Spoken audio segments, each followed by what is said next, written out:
You've had 4 years to become something. You didn't. We're done waiting. A man your age with no business, no assets, that's not a husband. That's a liability. Here, for your stuff. Is this really what you want? I think it is. Maybe we should just end this. Getting kicked out might finally make you a man. She said it like she was doing him a favor. The whole family had spent years building a verdict about who he was and what he was worth, and that evening they delivered it confidently with a trash bag and a one-way door. What none of them knew was that a few hours earlier, Calvin had received a phone call that changed every number in the equation. He didn't correct them. He didn't argue. He just looked at his wife one last time and walked out into the rain carrying almost nothing. The question is what was already in his jacket pocket. If stories like this one are your kind of thing, subscribe and turn on notifications. We drop a new one every week, and this one is just getting started. I have worked in insurance long enough to understand that most people don't think about the policy until something goes wrong. That's not a criticism, it's just human nature. We make our plans based on how we expect things to go, not how they actually might. I spent 12 years helping people think through the gap between those two things, and somewhere along the way, I got so good at seeing the risk in other people's lives that I stopped seeing it clearly in my own. My name is Calvin Reeves, and the week. Everything changed started on a Friday evening in a gas station parking lot with $3 and a lottery ticket I bought more out of habit than hope. I had been married to Diane Okafor for 4 years. We met at a colleague's birthday party, which is the kind of ordinary origin story that people don't usually bother to tell, but I tell it because the ordinariness mattered. She was laughing at something when I first saw her, genuinely laughing, not the kind of laugh people perform at parties, and I thought she was the most real person in the room. We dated for 2 years before we got married. During those 2 years, I learned that she was thoughtful, careful with her words, and funnier than she let most people see. I also learned that she had a family that had very specific ideas about what a husband should look like, and that those ideas did not include me. Her mother, Loretta, was the loudest voice in that chorus. I want to be accurate about her because it would be easy to make her into a simple villain, and she wasn't quite that. Loretta had grown up without much, and she had married young, and the man she married had left her with 2 children and a stack of bills when Diane was still in elementary school.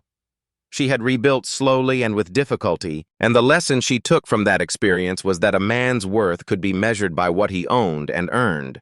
That love without financial stability was just a beautiful setup for a painful fall. I understood the logic even when I disagreed with the conclusion. The problem was that she couldn't distinguish between a man who was unreliable and a man who was simply not wealthy. I was the second kind. She was not able or not willing to see the difference. Raymond, Diane's father, owned a chain of car dealerships and respected men who had built something with their names on it. He was never openly hostile. He just had a way of asking about my work that made the conversation feel like a performance review. I was always failing. Diane's younger brother, Jordan, was the one who made it personal. He was still in college when we got married, which meant he had the confidence of someone who hadn't yet been tested by anything significant, but had watched enough of his mother's disapproval to know which direction approval flowed. He'd make comments about my car, my clothes, my title, small things delivered with a grin that was designed to look like teasing but never quite did. Diane never told any of them to stop. That was the thing I kept circling back to in the later years of the marriage. Not the comments themselves, I had developed a pretty thick skin for those, but her silence. She would be in the room when her mother made a remark, and she would study her hands or refill her glass or find some reason to step out. When I brought it up at home, she said she didn't want to make things worse, or that she was tired of managing everyone's feelings, or that her family meant well, even when they didn't express it right. All of which was technically true, and also managed to accomplish nothing in practice. I had a friend named Leon Carter who saw this more clearly than I did. Leon and I had known each other since college, and we'd kept up a standing Saturday morning coffee for over a decade.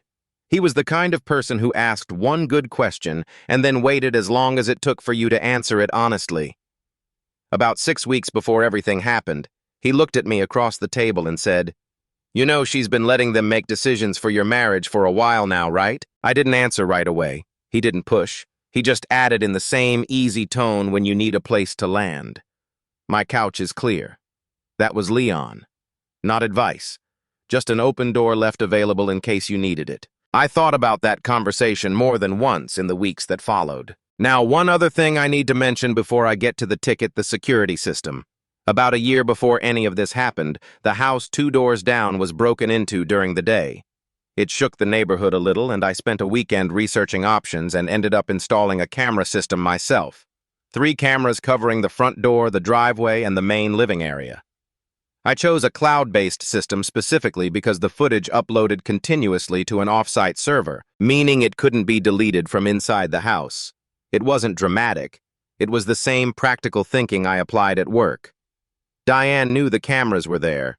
She'd never been interested in how the system actually worked. I mention it now because it matters later. The Friday I bought her the ticket. I had stayed late finishing paperwork on a claim I'd been managing for a client in a difficult situation. I didn't have to stay. I could have handed it off, but I'd been working with this person for 3 years and knew the case better than anyone else would. That's the kind of thing I did. Not heroic, just responsible. On the way home, I stopped for gas, found I had $3 in my wallet, and bought a lottery ticket at the counter almost without thinking. I picked numbers without any system and put the ticket in my jacket pocket and forgot about it. Monday morning.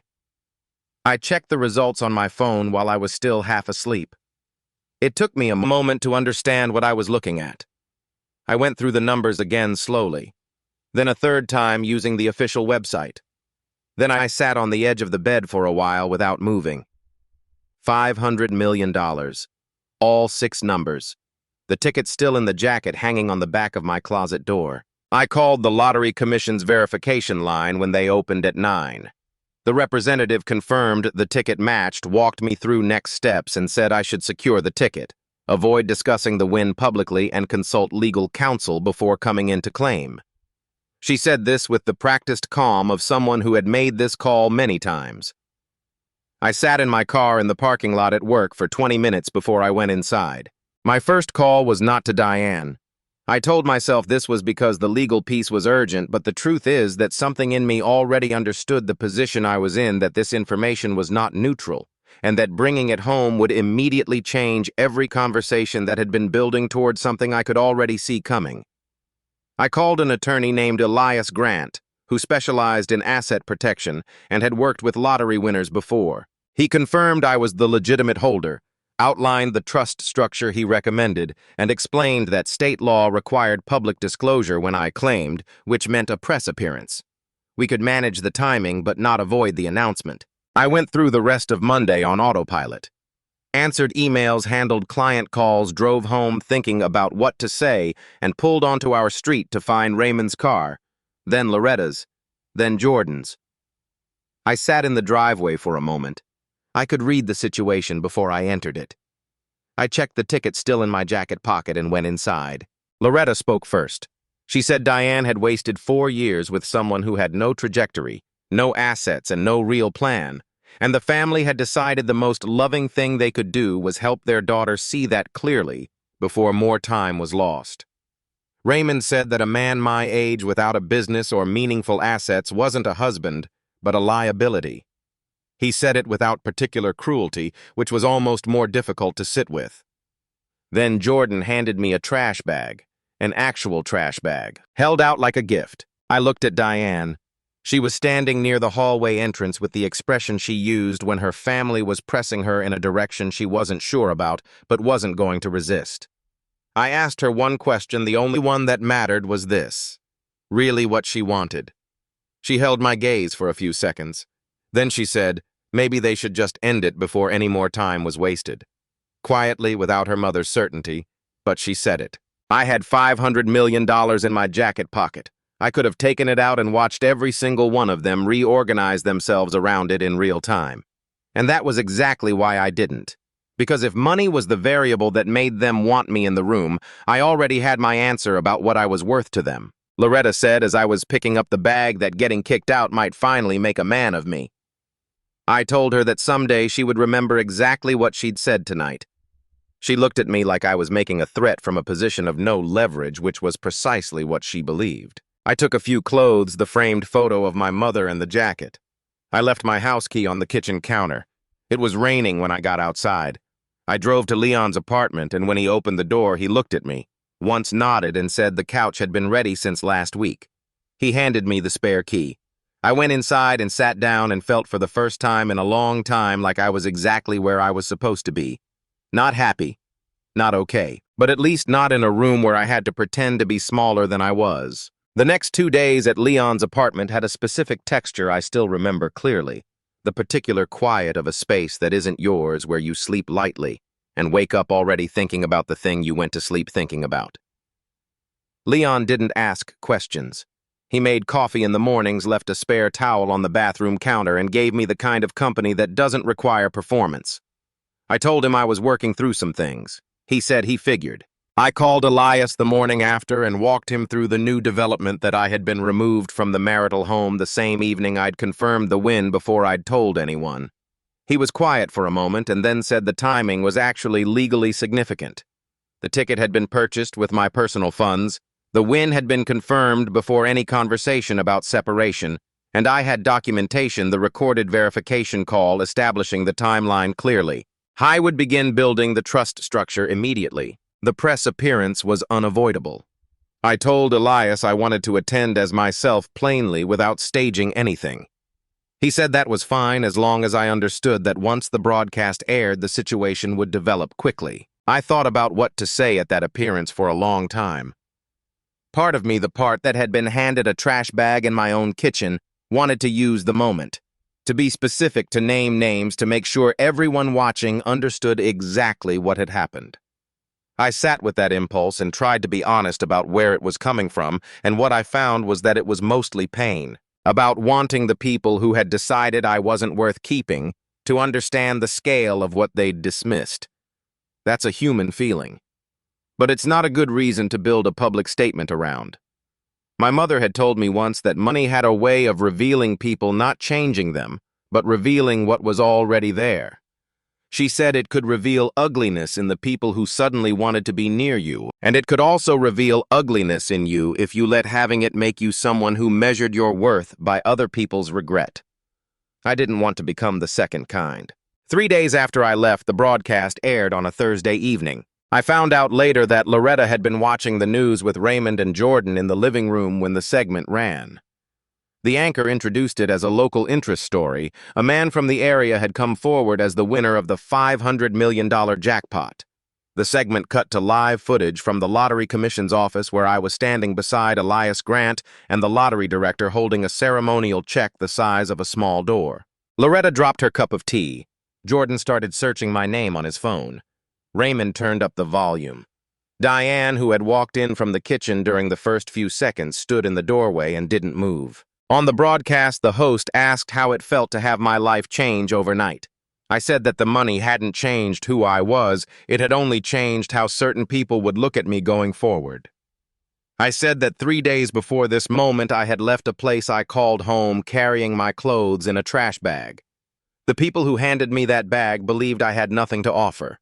I told them I wasn't going to correct that belief at the time, because I needed to see how people treated me when they were certain I couldn't give them anything. I didn't say Diane's name. I didn't say Loretta's or Raymond's or Jordan's. I didn't have to. Diane understood. That night she didn't call me, didn't text, didn't go to her mother. She went to the guest room, closed the door, and sat alone with no one to tell her what to think. It was the first time in the marriage that silence had been entirely her own. She thought about the one question I had asked before I left. She didn't have a clean answer, not yet, but the fact that she was sitting with it by herself instead of calling Loretta meant something had shifted. The call started Friday morning. Jordan left a voicemail in a register I hadn't heard from him before, warm, cheerful, the tone of someone who had recast an entire history overnight. He said he'd always believed in me, that the things he'd said before were just how guys pushed each other. He said bro 3 times. Raymond sent a text saying he'd been thinking about my situation and had always believed I had more in me than I'd been given credit for. Loretta didn't call me directly. She told Diane that the family needed to move quickly, that someone with Calvin's new resources would be approached fast, and it was important to get ahead of that before things became complicated. She framed the whole thing as protection of the family's interests, without once acknowledging that she had handed me a trash bag and told me getting kicked out might make a man of me. By Friday afternoon, someone had connected the broadcast to the story of a locally known insurance professional whose wife's family had removed him from the home just before he claimed a major prize. News vans appeared near the house where Diane was still living. Entertainment outlets were calling it a real-life revenge narrative. That framing bothered me not because it was entirely inaccurate, but because it needed a hero who wins and a villain who loses. And the actual situation was more complicated and less satisfying than that. Loretta, facing the role of villain, began working on a counter-narrative through a local journalist suggesting Calvin had been secretive and financially deceptive throughout the marriage, that what looked like a simple removal was protective intervention on behalf of their daughter. Elias caught wind of it and warned me the next 48 hours would likely include an attempt to reframe the public story. What Elias also found was that Loretta and Jordan had already consulted a lawyer about potential claims to a portion of the lottery prize. The argument was that the ticket had been purchased during the marriage, creating a marital asset question, and that Calvin had concealed the win while still legally married. Neither claim was viable. Elias explained the ticket was bought with my personal non-marital funds, and Diane had indicated she wanted to end the marriage before I claimed anything, but the threat was real enough to be a distraction. It was Jordan who accelerated everything. He agreed to a local news interview and said, trying to sound reasonable, that Calvin had been acting strangely in the days before the lottery announcement, that Diane had noticed him keeping secrets, that the family had concerns about what else he might not be telling his wife. Diane saw the interview and for the first time called her brother, rather than accepting his version. She told him he needed to stop speaking publicly about things he didn't know accurately. Jordan said she was being manipulated. Diane said she needed time to think without anyone in the family telling her what she was thinking. She hung up and called Loretta with the same message. When Loretta realized Diane was no longer a reliable ally, she arranged a joint television interview, booking it under Diane's name without confirming with her first, then calling Diane to say it was already scheduled and that it would look worse for the family if she didn't show up. That was the mechanism, not dramatic manipulation, but the kind of accumulated pressure that works on people who have spent their whole lives responding to it. Diane went to the interview. She sat with her mother beside her, and when the host asked directly whether she had known her husband had won the lottery, when she asked him to leave, she said Calvin had been unusually secretive in the days before the announcement, that she'd felt she couldn't trust him. She said this while Loretta sat still and composed beside her. She had been alone in that guest room for nearly 2 days by then. She had had the space to think clearly. She walked into that studio and said it anyway. I heard about the interview from Elias before I watched it. He said it was manageable from a legal standpoint. The documented timeline was clear, and any concealment claim would fall apart against it. He said it as a practical matter in the same efficient tone he used for everything. I watched the clip that evening at Leon's apartment, and sitting there looking at Diane's face on the screen, I understood the distance between what she had been capable of in that guest room alone and what she was capable of when her mother was in the room. That gap was not new. It was the thing I had spent 4 years hoping she would cross, and she hadn't crossed it. Not yet. What I didn't know watching that interview was that seeing herself say it out loud was the thing that would finally make her decide she couldn't keep doing it. The interview that Loretta and Diane had done was still circulating when Elias told me about the live television appearance. A national morning program wanted me to tell my side directly. I thought about it for one evening and said yes, but with a condition: I wanted the other parties to be given the opportunity to appear as well at the same time in the same studio. The producer agreed within 2 hours, which told me Loretta had already been working to book something similar elsewhere and was happy to consolidate. They all came. Loretta, Raymond, Jordan, and Diane seated on one side of the stage, me on the other. The host opened by summarizing the story, and then turned to Loretta, who said the family had been concerned about Diane for some time, that the conversation that evening had come from a place of love and protection. She said it sincerely, in the way she had probably been saying versions of it to herself for years. The feeling behind it was real, even if the conclusion it had produced was wrong. Jordan said the bag was a joke that had gone too far. He said this with a straight face. Raymond said they may have been too hasty, but that Calvin had to acknowledge he had not been transparent with his wife about a significant piece of financial information. Then the host turned to me. I had told the producer beforehand that I wanted to show the audience something, and Elias had coordinated it in advance. I asked the technical team to play a short audio clip through the studio speakers. The recorded call with the lottery commission verification line played, time-stamped clear, confirming the win several hours before I returned home that evening. Then I asked them to play a video clip from the home security system I had installed the previous year. The cloud-based system stored footage on an off-site server that couldn't be deleted from inside the house, which was why it was still retrievable. Elias had pulled the specific segment, and the show's legal team had reviewed it beforehand. The clip ran for less than 2 minutes. It showed the living room from the camera I had mounted near the front window. It showed exactly what had been said, and by whom, and in what order, including the moment where I had asked Diane directly if this was really what she wanted. The studio was very quiet. The host asked me why I hadn't told them about the ticket when I had the chance. I said that if $500 million was the thing that made them want me in the room, then I needed to understand that, and that because it would mean I had never actually been wanted for any other reason. I said I had asked my wife one question before I left, and the answer she gave me told me what I needed to know.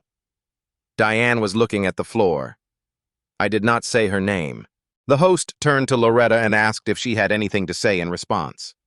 Loretta started explaining that the context of the recording was incomplete, that a 2-minute clip couldn't capture the full dynamics of what had been happening. She was not entirely wrong that context mattered, but she was wrong about what context would help her, and somewhere in the middle of her response, her voice lost the certainty it usually carried. Raymond sat quietly through most of what followed.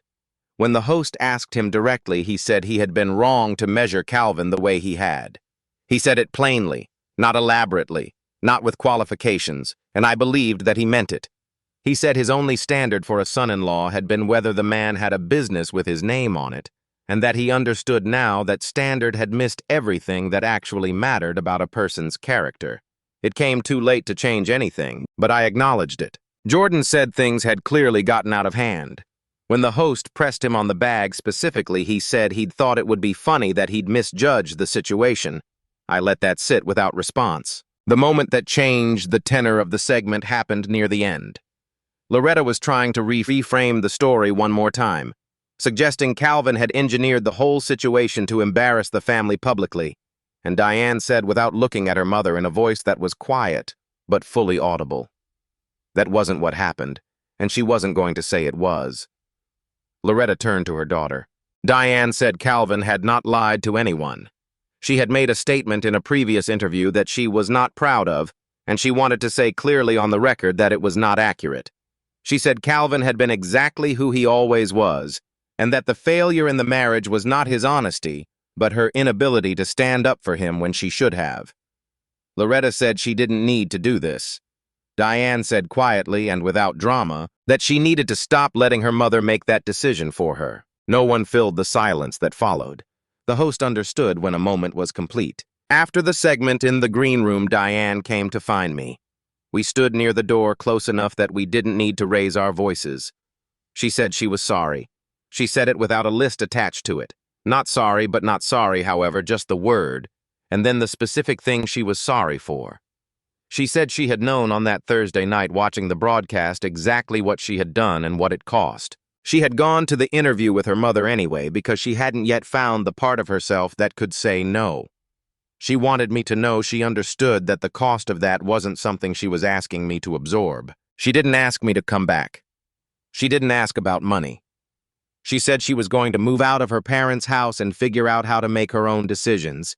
And she understood if what had happened between us wasn't something I could look at and see a future in. I told her I forgave her. I said this carefully because I meant it in the specific way, not as a door back to what we'd had, but as the thing I needed to do for myself, so I wasn't carrying it into whatever came next. I told her forgiveness didn't mean I thought we could rebuild, because some things, once you've seen them clearly, can't be unseen. And the picture I had of who we were together wasn't one I could go back to. She nodded. She said she understood. The legal matters resolved without drama. Elias confirmed the winnings were my separate property, that Diane had initiated separation prior to the claim, and that the family's legal threat had no viable basis. The attorney Loretta and Jordan had retained withdrew after the television appearance. Raymond confirmed through Elias's office that he was not part of any legal action and never had been. I kept my job for another 8 weeks, long enough to see my active claims through to resolution. On my last day, my supervisor shook my hand and said he'd always known I was the right person for the clients I'd had because they called back to say so. That meant more to me than I expected. The foundation came once the trust was structured and the finances were stable. It provided housing assistance and legal counsel to people who had been displaced from domestic situations without resources. It didn't need my name on it. It needed a function, and it had one. Leon and I had coffee the following Saturday. Same shop, same table.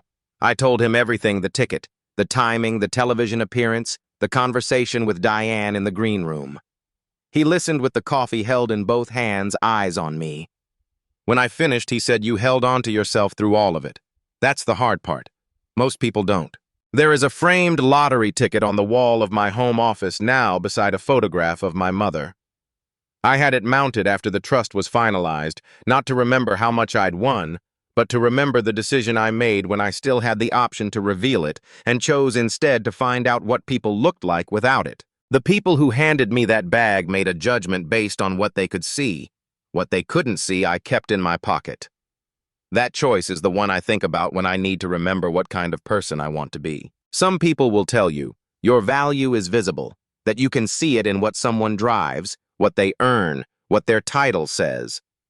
Those people are measuring the wrong thing. The value you carry into a room has never been about what's in your pocket. It's about who you are when no one knows what's there. If this story stayed with you, subscribe to the channel. We put out a new one every week about people who held on to something worth keeping when it would have been easier to let it go.